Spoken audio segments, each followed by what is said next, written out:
Alright, it seems like someone at Konami might have gotten the memo that Miradora the Heavenly Zephyr is not exactly the best hand trap, because they've given us a new one, and it is absolutely insane. As you guys can see on the screen here, Swordmaster of the Bewitching Iris is a level 8 spellcaster with the following effect.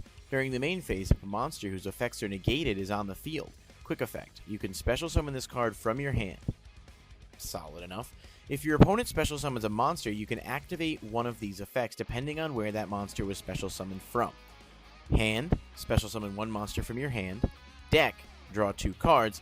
Extra deck, destroy one of those monsters your opponent special summoned from the extra deck.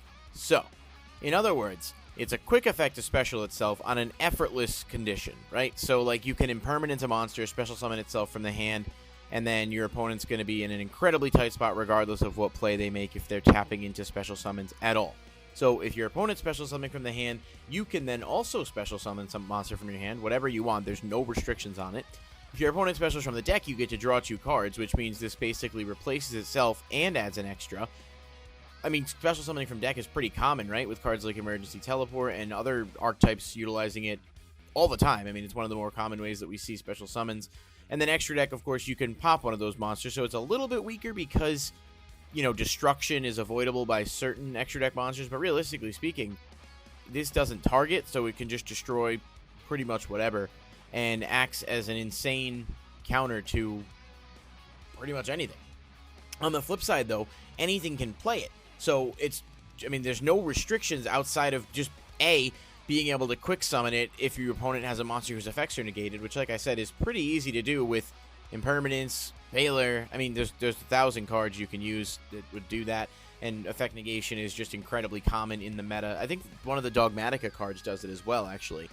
So this isn't going to be a tough condition to pull off, but this is a generic hand trap that looks like it's going to be absolutely nuts.